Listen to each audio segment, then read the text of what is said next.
رہا ہے۔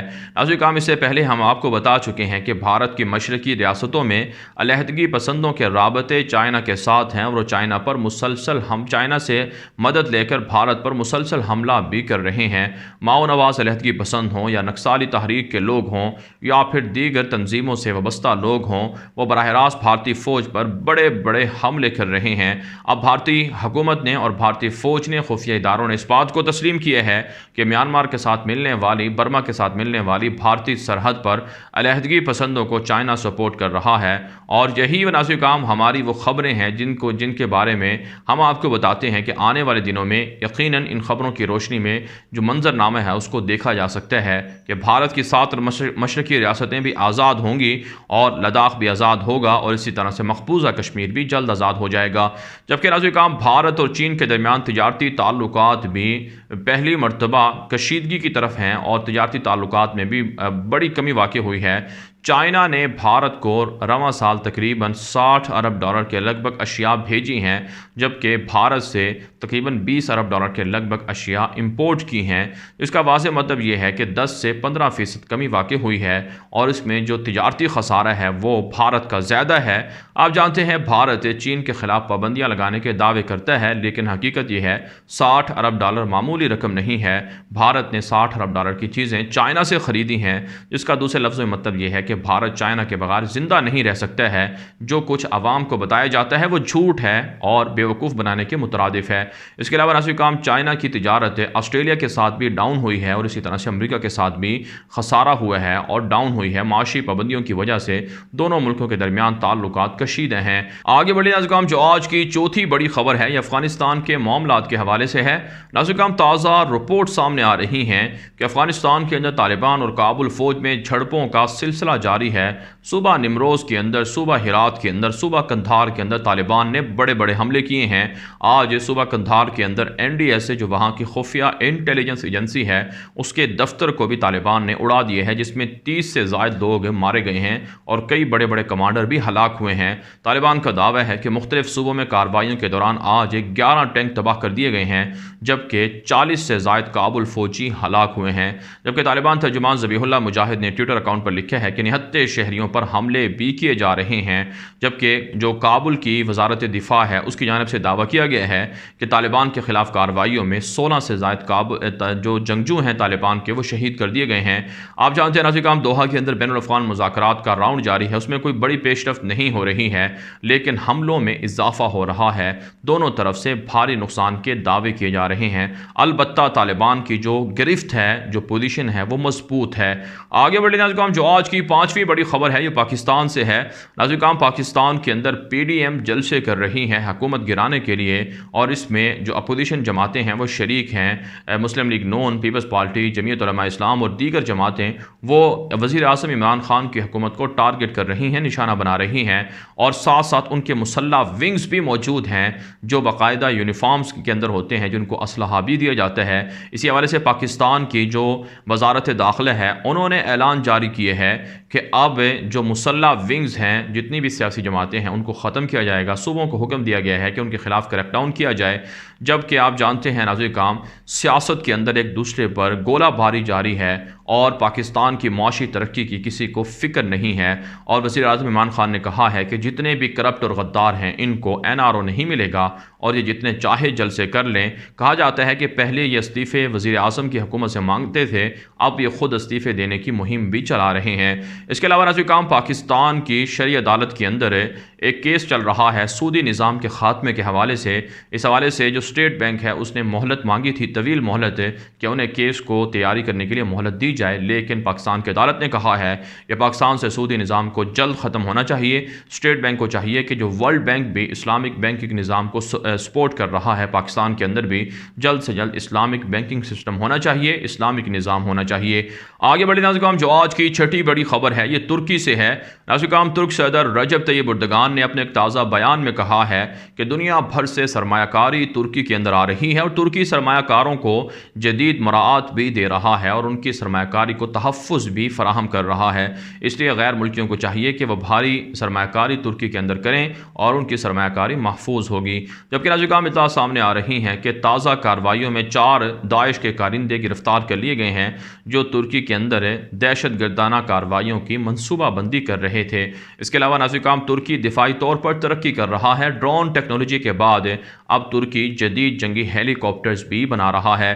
جبکہ ناظرین، اطلاع سامنے آ رہی ہیں کہ ترکی کے وزیر خارجہ نے کہا ہے کہ لیبیا کے اندر، شام کے اندر، آذربائیجان اور قراباغ کے اندر ترکی نے جو فوجی رول پلے کیا ہے یہ عدل و انصاف کے بالکل قریب تھا اور عدالتی اور انصاف کے تقاضے ہی کی وجہ سے یہاں پر ترکی فوجیں بھیجے ہوئے ہے اور یہاں پر فوجی تعاون کیا جا رہا ہے۔ اور دنیا میں جہاں کہیں ترکی دیکھے گا، جہاں کہیں ظلم ہوگا، اس کے خاتمے کے لیے ترکی اپنی فوجیں اتارتا رہے گا۔ اس کے علاوہ ناظرین، اطلاع سامنے آ رہی ہیں کہ روس کی جانب سے یہ کہا گیا ہے کہ S-400 میزائل سسٹم کا جو تنصیب ہے یا اس کا جو نفاذ ہے وہ ترکی کرے گا اور روس اس حوالے سے ترکی کو تعاون کرے گا، چاہے اس میں یورپ اور امریکہ پابندیاں ہی کیوں عائد نہ کر دیں۔ آپ جانتے ہیں امریکہ نے ترکی کے خلاف S-400 میزائل سسٹم کی تنصیب پر پابندیاں لگانے کی دھمکیاں دے رکھی ہیں۔ آگے بڑھے ناظرین، جو آج کی 7ویں بڑی خبر ہے یہ اسرائیل اور فلسطین سے ہے۔ ناظرین، تازہ رپورٹ سامنے آ رہی ہیں کہ اسرائیل کی غاصب درندہ دہشت گرد یہودی فوج کے حملوں کا سلسلہ جاری ہے اور مزید مغربی علاقوں کے اندر فلسطینی شہریوں پر گولیاں چلا کر زخمی کر دیا گیا ہے۔ 8 سے زائد فلسطینی شہری جن کو گولیاں ماری گئی ہیں شدید زخمی بتائے جاتے ہیں۔ اس کے علاوہ ناظرین، 2 روز پہلے ایک نوجوان کو گولی مار کر شہید کر دیا گیا تھا۔ جب سے یہودیوں کے عربوں کے ساتھ تعلقات قائم ہو رہے ہیں تب سے فلسطینیوں پر ظلم بڑھ چکا ہے اور مسلسل فلسطینیوں کے گھروں کو گرا کر یہودی آباد کاری کی جا رہی ہے۔ اس کے علاوہ ناظرین، اطلاع سامنے آ رہی ہیں کہ متحدہ عرب امارات جانے والے 200 سے زائد اسرائیلی سیاحوں کو ویزا معاملات کی وجہ سے ایئرپورٹ پر گرفتار کر لیا گیا ہے۔ یروشلم پوسٹ نے اس حوالے سے رپورٹ جاری کی ہے کہ اسرائیل کے سیاح جو UAE جا رہے ہیں، متحدہ عرب امارات جا رہے ہیں، ان کو ویزا مسائل کا سامنا کرنا پڑ رہا ہے، جس سے واضح ہوتا ہے کہ جہاں ان کو سیکیورٹی کے خطرات ہیں، تھریٹس ہیں اسرائیلی سیاحوں کو UAE کے اندر، وہیں ناظرین کا متحدہ عرب امارات کی حکومت کی جانب سے بھی ان کے مسائل کو سالو نہیں کیا جا رہا ہے، حل نہیں کیا جا رہا ہے۔ ساتھ ساتھ ناظرین کام ایک بڑی کمپنی ہے UAE کی، اس نے دعویٰ کیا ہے کہ جو سمندر کے ذریعے سے تجارت ہے اسرائیل اور متحدہ امارات کی وہ سالانہ بنیادوں پر $5 ارب تک پہنچانا چاہتے ہیں، جبکہ اسرائیل اور UAE کے درمیان جو ڈیجیٹل جو اکنامک جو مسائل ہیں ان کے حل کے لیے باقاعدہ ایک بڑی میٹنگ بھی ہوئی ہے، بڑا اجلاس ہوا ہے اور اس میں دنیا بھر سے لوگوں کو بلایا گیا ہے کہ دونوں ملکوں کے درمیان جو ڈیجیٹل طریقوں سے جو معیشت ہے یا تجارت ہے اس کو فروغ دیا جائے گا۔ آگے بڑھے ناظرین، جو آج کی 8ویں بڑی خبر ہے یہ ناظرین ایران سے اور متحدہ امارات سے ہے۔ تازہ رپورٹ سامنے آ رہی ہیں کہ ایران کے جو جوہری ہتھیار بنانے والے سائنسدان تھے محسن فخری زادہ، ان کو سیٹلائٹ گن مشین کے ذریعے سے قتل کیا گیا ہے۔ اطلاع سامنے آ رہی ہیں کہ ان کو ایران کے اندر کسی ایجنٹ کے تھرو قتل نہیں کروایا گیا بلکہ سیٹلائٹ کے ذریعے سے خصوصی جو ٹیکنالوجی ہے اس کے ذریعے سے قتل کروایا گیا ہے۔ اس حوالے سے ایران نے تشویش کا اظہار کیا ہے کہ دنیا بھر کے ممالک کو چاہیے کہ جو خطرناک ٹیکنالوجی، سیٹلائٹ ٹیکنالوجی جو اسرائیل کے پاس ہے یا پھر امریکہ کے پاس ہے، اس حوالے سے ان پر پابندیاں لگائی جائیں۔ ناظرین یہ وہی بات ہے جو ہم آپ کو مسلسل اپڈیٹ کر رہے ہیں کہ اس وقت دنیا اسپیس فورس کی طرف جا رہی ہے، خلائی فورس کی طرف جا رہی ہے، جو نظر نہیں آتی لیکن اپنے اہداف کو ٹارگٹ کرتی ہے۔ کسی بھی ملک کو بآسانی ٹارگٹ کیا جا سکتا ہے۔ مسلمانوں کو چاہیے کہ وہ بھی اس ٹیکنالوجی میں اپنی طاقت کو بڑھائیں اور اپنے کردار کو آگے بڑھائیں تاکہ آئندہ مستقبل میں انہیں پریشانیوں کا سامنا نہ کرنا پڑے۔ ساتھ ساتھ ناظرین اطلاع سامنے آ رہی ہیں کہ متحدہ عرب امارات شام بننے جا رہا ہے، لیبیا اور یمن بن سکتا ہے، کیونکہ جب سے UAE نے اسرائیل کو تسلیم کیا ہے تب سے ایران نے دھمکیاں دینا شروع کر دی ہیں کہ اگر اسرائیل نے، امریکہ نے ایران پر حملہ کیا تو UAE کو ٹارگٹ کیا جائے گا۔ اس حوالے سے ماہرین دعویٰ کر رہے ہیں کہ UAE کا کردار آنے والے دنوں میں شام، لیبیا اور یمن کی طرح اور عراق کی طرح ہوتا ہوا نظر آ رہا ہے۔ آگے بڑھے ناظرین، جو آج کی 8ویں بڑی خبر ہے یہ عراق سے اور مصر سے ہے۔ ناظرین، تازہ رپورٹ سامنے آ رہی ہیں کہ پوپ فرانسس سے جو کیتھولک عیسائیوں کے سربراہ ہیں، پوپ ہیں اور ویٹیکن سٹی کے سربراہ بھی ہیں، وہ پہلی مرتبہ تاریخ کے اندر عراق کا دورہ کرنے جا رہے ہیں۔ مارچ میں، اگلے سال مارچ میں ان کا دورہ شیڈول ہے۔ عراق کے اندر وہ عیسائی جو وہاں سے ہجرت کر چکے ہیں یا جو عیسائی بچے ہوئے ہیں ان سے ملاقاتیں کریں گے اور بغداد کا، اربیل کا اور دیگر بڑے شہروں کا دورہ کر کے امن کا درس دیں گے۔ ویٹیکن سٹی کی جانب سے یہ رپورٹ جاری ہوئی ہے۔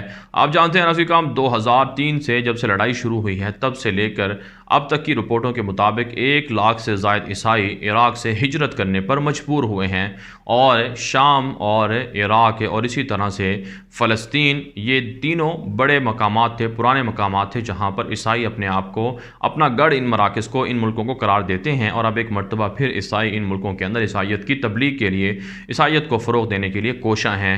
جبکہ ناظرین، عراق کی حکومت نے دعویٰ کیا ہے کہ کورونا وبا کی وجہ سے، مسلح تنظیموں کے حملوں کی وجہ سے عراق کی جو پیٹرول بکنے کی جو کنڈیشن ہے وہ بہت کم ہو چکی ہے۔ اس سے عراق کے اندر معاشی مسائل کا سامنا ہے، اور احتجاجی مظاہروں کی وجہ سے عراق کی عوام بہت سے مسائل کو اجاگر بھی کر رہی ہے، لیکن حکومت ان کے مسائل حل کرنے میں ناکام ہے۔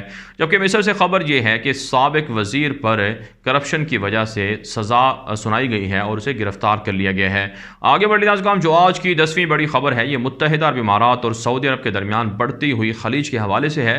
ناظرین، آپ جانتے ہیں UAE اور سعودی عرب دونوں ایک دوسرے کے بہت قریب ہیں۔ یمن کے اندر سعودی اتحاد میں UAE سعودی عرب کا سب سے بڑا پارٹنر ہے جو وہاں پر حوثیوں کے خلاف جنگ میں حصہ لے رہا ہے، لیکن جب سے سعودی عرب نے قطر کو تسلیم کرنا شروع کیے ہیں، قطر کے ساتھ تعلقات کا آغاز کیے ہیں، سعودی عرب اور UAE کے درمیان حالات خراب ہو چکے ہیں۔ تازہ رپورٹ کے مطابق جو متحدہ عرب امارات کے حکومتی شخصیات ہیں یا جو پروفیسرز ہیں یا جو حکومت کے ماتحت چلنے والے میڈیا کے اندر کام کرتے ہیں، ان کی جانب سے سعودی عرب اور قطر کے تعلقات کو تسلیم نہیں کیا جا رہا ہے، برداشت نہیں کیا جا رہا ہے، اور متنازع ٹویٹس کر کے، متنازع بیانات دے کر دونوں کے تعلقات کی بحالی کو روکا جا رہا ہے۔ اس پر سعودی عرب نے UAE کے خلاف شدید غم و غصے کا اظہار کیا ہے کہ آخر انہیں کیا مصیبت ہے کہ وہ قطر اور سعودی عرب کے درمیان صلح نہیں ہونے دے رہے ہیں۔ آپ جانتے ہیں ناظرین، UAE سے پہلے بھی سعودی عرب کے خواہشوں کے برعکس یمن کے اندر علیحدگی پسندوں کو سپورٹ کرتا رہا ہے۔ یمن کے اندر بھی UAE کا کردار منفی ہے، اور اسی طرح سے جو اسرائیل کو تسلیم کرنے کے حوالے سے UAE نے جلد بازی کی ہے، اس پر بھی سعودی عرب کو کافی اعتراضات ہیں۔ بہرحال ناظرین، دنیا بھر سے تھی آج کی 10 بڑی خبریں۔ ان خبروں کے حوالے سے آپ کی کیا رائے ہے؟ اپنی رائے کامنٹ کے ذریعے سے ضرور ہم تک پہنچائیں۔ مزید خبروں کے لیے آپ ہمارے ٹویٹر اکاؤنٹ دنیا میرے آگے اور غلام نبی مدنی فالو کر سکتے ہیں۔ آج کے لیے اتنا ہی، اجازت دیجیے۔ اللہ حافظ۔